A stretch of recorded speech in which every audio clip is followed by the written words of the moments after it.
Buenos días a todos. Bueno, nosotros vamos a hacer una presentación en conjunto. Yo les voy a hablar un poco acerca del contexto de las cifras y cómo está compuesto nuestro mercado eléctrico, y luego mi colega va a hablar un poco más acerca de cómo el funcionamiento del mercado, los tipos de mercado que tenemos, y la parte de las fortalezas y los retos que hemos visualizado.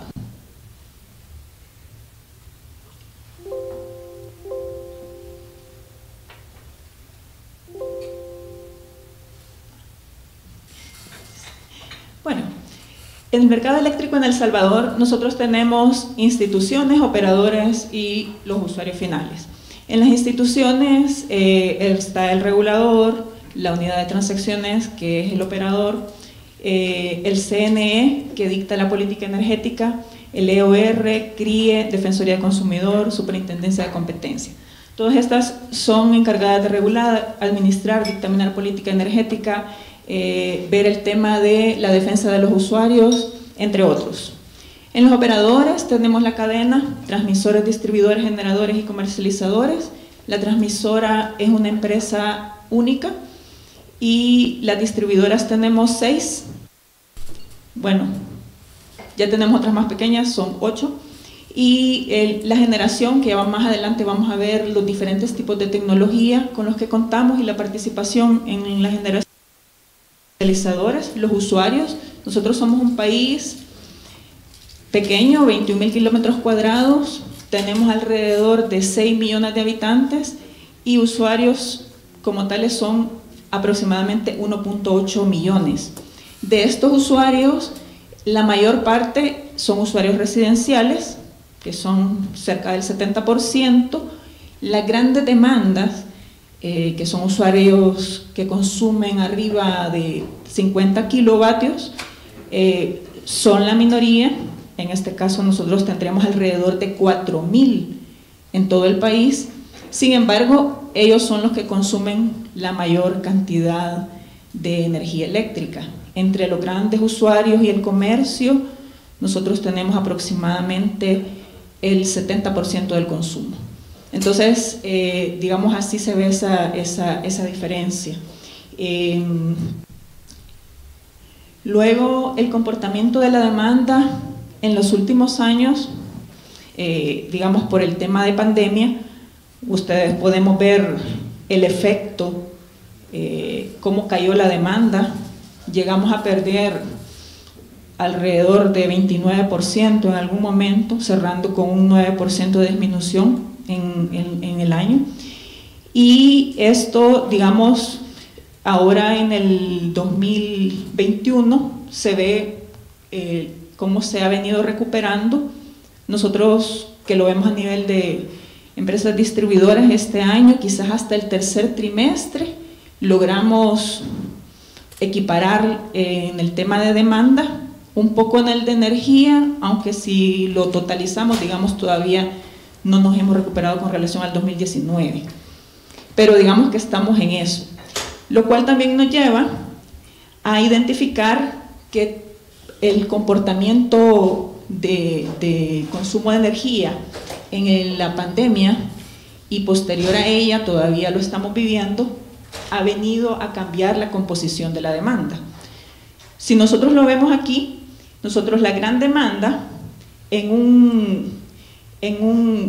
antes, prepandemia, nosotros teníamos un 35% del consumo total, 32% lo tenemos en el 2021, la composición, y pequeña demanda, que esos son usuarios, incluso pueden ser comercios, pero son menores de 10 kilovatios, nosotros teníamos un 56 y ahora tenemos alrededor del 60.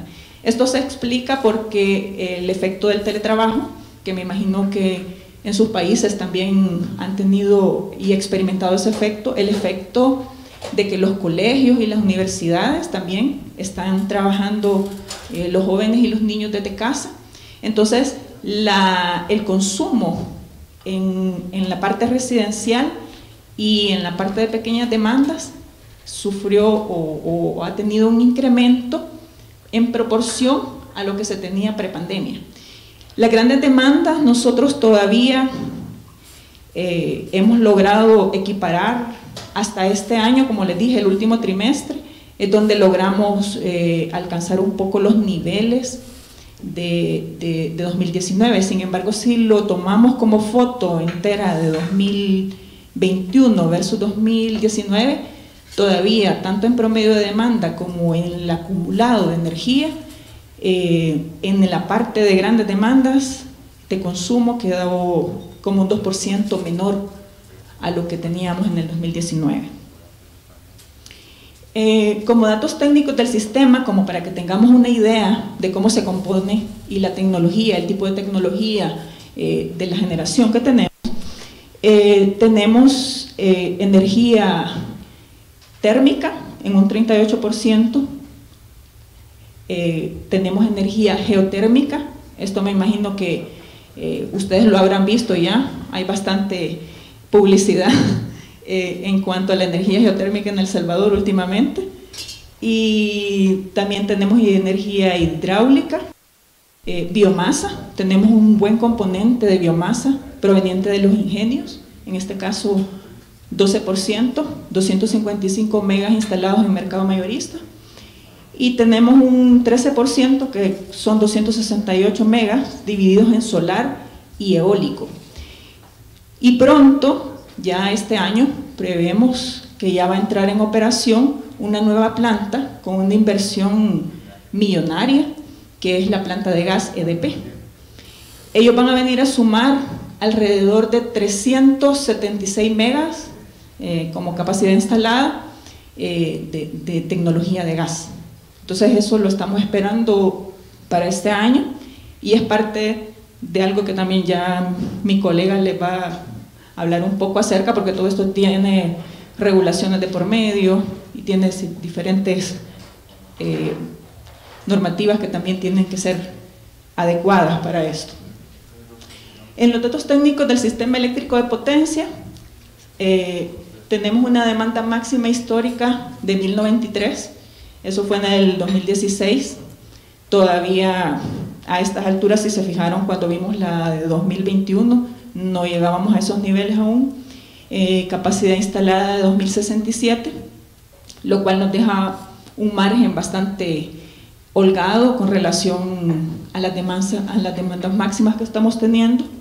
Una capacidad de generación disponible de 1862 megavatios, de transformación 2.86 gigavatios, 46 líneas a 115, 4 líneas a 230, que corresponden a toda la interconexión de la red CIEPAC, 2 interconexiones, El Salvador-Guatemala y 2 El Salvador-Honduras. Luego 28 subestaciones de 115 y 3 en 230. Y ya como resumen de los datos al 31 de diciembre, cómo se comportó la generación de energía, vemos ahí, tenemos un 32.2%, que es el mayor porcentaje correspondiente a la hidroeléctrica, luego un 27% que tenemos en geotérmica, 16% térmica, alrededor de 12% biomasa, 10% solar y 2.45% que tenemos una eólica con la planta Ventus. Entonces estos son como para darles el contexto de nuestros datos de energía y de potencia y de la demanda, cómo se ha comportado. Dejo con ustedes a nuestro colega.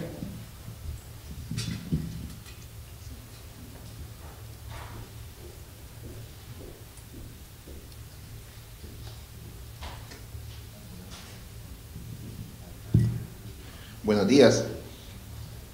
Buenos días a todos. Hablando un poco sobre los tipos de transacciones que existen en nuestro mercado mayorista en El Salvador, podemos identificar que existe un mercado de contratos. Un mercado de contratos principalmente compuesto por los que nosotros llamamos contratos de largo plazo de libre concurrencia, que se desarrollan por medio de licitaciones, cuyos montos y tecnologías son determinados por el regulador y por la entidad encargada de la elaboración de la política energética. Estos contratos son financieros, muchos han sido diseñados para atraer nuevas inversiones que puedan financiarse, nuevas plantas como la que se mencionaba de gas natural. Mas, sin embargo, en el despacho no son considerados, son plenamente financieros. Luego, en el mercado mayorista también tenemos el mercado spot, que nosotros llamamos MRS o Mercado Regulador del Sistema, que es el que termina de regular la oferta y la demanda, y donde también participan con inyecciones y retiros aquellos agentes que no tienen ningún tipo de contratos. Tenemos distintos servicios auxiliares, como en todos los mercados, diseñados para mantener la calidad del servicio, como el control automático de generación, el AGC, arranques en cero voltaje, compensación por reactivos, entre otros. Y también tenemos, desde el 2011, desde que se implementó la reforma del mercado basado en costos de producción, también un cargo o un reconocimiento de la capacidad o la disponibilidad que los generadores van a recibir en función de los cálculos que se hagan de lo que nosotros llamamos la capacidad firme, la cual básicamente remunera la disponibilidad de los generadores sin tomar en cuenta si estos entran o si estos brindan inyecciones o no. Ampliando un poco sobre los tipos de mercado, les decía, tenemos los de largo plazo de libre concurrencia, también llamados contratos transferibles, porque se transfieren directamente a la tarifa, son suscritos por medio de licitaciones. Generalmente una distribuidora lleva la licitación, pero la lleva en nombre de todas las distribuidoras, y luego hay una porción del contrato para todas estas distribuidoras. Les decía, los lineamientos definidos por el Consejo Nacional de Energía y la CIGET. La cantidad de potencia es fija, y en cuanto a la energía, digamos, hay dos tipos: la energía asociada a los contratos. Un tipo es por medio de un cálculo definido de energía asociada horaria, que de alguna manera va siguiendo la curva de demanda, y otro tipo de estos contratos son, por ejemplo, para solares y eólicos, y por una reforma nueva se implementará también para el hidroeléctrico en el mercado mayorista, en donde los contratos, decimos nosotros, son físicos, es decir, toda la inyección de este generador va al contrato y no van a haber desviaciones por energía. Como les decía, trasladables a tarifas. Y también este tipo de contratos da una señal como de estabilidad en las tarifas, porque los precios son constantes al menos durante un mes, y son indexados, por ejemplo, en el caso de los contratos de generadores térmicos, por medio de los indicadores del búnker o diésel en el mercado internacional. El mercado spot o MRS, decíamos, no requiere ningún tipo de contratos, es simplemente tomar energía o inyectar energía a la bolsa, y ahí también se terminan liquidando y conciliando las desviaciones de los contratos. El mercado spot o el MRS es el que efectivamente la UTE liquida mes a mes. Y luego hay lo que nosotros llamamos contratos bilaterales, que es otro tipo de contratos de muy corto plazo, pueden ser hasta de 1 hora. Se declaran en el proceso del predespacho un día antes del día de operación, no son trasladables directamente a la tarifa, que es la característica de los de largo plazo. No obedecen a ningún tipo de licitación, sino que es un tipo de contrato libre, como mínimo de 1 hora, declarado un día antes de la operación. Sí, ya no son trasladables a tarifa, y de acuerdo a las declaraciones que los generadores o que todos los participantes del mercado dan, este tipo de contrato suele ser tasado, su valor suele ser algún porcentaje de descuento respecto del precio del mercado spot. Bien, algunas fortalezas del mercado salvadoreño.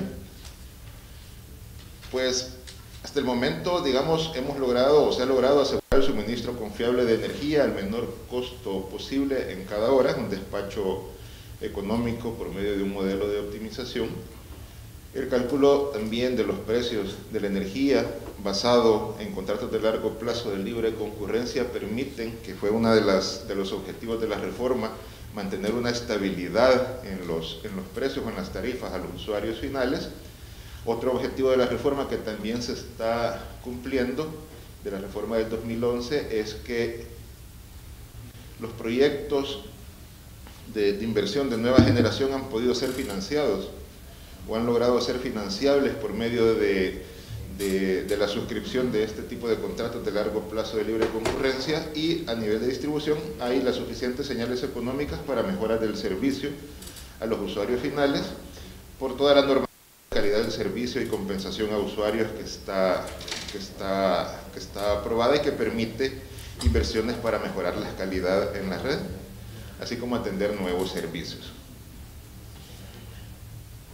También como una fortaleza, vemos nosotros una fortaleza que le da estabilidad a muchos operadores o a muchas instituciones, es la definición quinquenal para definir distintos cargos. Por ejemplo, los cargos regulados de la distribuidora, como el cargo por distribución y comercialización, el cargo del administrador de mercado, que también se fija quinquenalmente y luego hay un proceso de pequeños ajustes anuales. También el cálculo de la capacidad que hablábamos es algo que también se hace quinquenalmente. También hay estabilidad en las reglas que aseguran que se mantenga o que no se rompa la cadena de pago, manteniendo o permitiendo una adecuada sostenibilidad en el sector. Nuestro mercado también tiene bastante libertad y es muy activo en el mercado eléctrico regional. Y también como fortalezas consideramos muy recientes la aprobación de dos grupos de reglas en el mercado mayorista, una asociada al vertimiento de recursos de generación base, por ejemplo en escenarios de muy baja demanda, cuando tenemos demasiada generación con costo cero y la demanda no es capaz de absorberla. Ya se creó y ya aprobó el regulador un mecanismo que brinda, pensamos, las señales económicas adecuadas para que este fenómeno pueda administrarse de mejor manera. Y también ya tenemos aprobada una nueva regulación en donde se modifican distintas partes de nuestro reglamento para poder incorporar, como se mencionaba anteriormente, el gas natural en nuestra matriz energética. Y no solo el gas natural, sino que el tipo de planta que vamos a tener, que es una planta de ciclo combinado, nosotros llamamos de tipo flexible, en donde el ciclo principal no está conformado por 2 o 3 turbinas, que es lo tradicional, sino que el ciclo principal estará formado por 18 motores de combustión interna, y esto da mucha flexibilidad en los tiempos de arranque, en las rampas de subida, de bajada. Entonces esto sí también lo vemos como una fortaleza, una ventaja para nuestro sistema. Hablando un poco sobre los retos para este año y para incluso los siguientes, tenemos como reto promover o que se desarrollen modificaciones regulatorias que promuevan la transición energética hacia nuevas tecnologías. En eso, viendo la presentación de Costa Rica, nosotros estamos un poco atrás respecto de la electromovilidad, el almacenamiento a gran escala, mediciones inteligentes y prosumidores. También tenemos como reto promover el funcionamiento óptimo del mercado o del sector eléctrico, manteniendo la predictibilidad y estabilidad jurídica de las inversiones. Seguir velando por el no rompimiento de la cadena de pago, desarrollar el marco regulatorio asociado a la generación distribuida, que todavía es algo que en nuestro país se tiene como pendiente el ampliarlo, y es justamente parte de lo que hablamos en el punto 3. Otro reto es promover, tanto para el mercado mayorista como el minorista, el desarrollo de la regulación asociada a estos sistemas de almacenamiento que de alguna manera permitan o nos brinden una mayor flexibilidad en el sistema ante las grandes variaciones que podemos tener, por ejemplo, cuando algunas nubes de gran tamaño cubren el país y tenemos pérdida de generación importante por la gran cantidad de generación solar que actualmente tenemos. Y finalmente, podemos mencionar como uno de los principales retos para el próximo año es el poder culminar o poder terminar en forma adecuada la incorporación del gas natural y planta de ciclo combinado flexible en el mercado eléctrico mayorista. Esto que mencionábamos en la lámina anterior como una fortaleza tiene como 2 semanas de haber sido aprobado y tenemos que todavía estar en la implementación de estas reglas. Lo mismo con el vertimiento, es muy reciente que esto ha sido aprobado y todavía estamos incluso en el periodo de implementación. Y esto es lo que les habíamos preparado y quedamos atentos por si tuvieran alguna duda. Muchas gracias.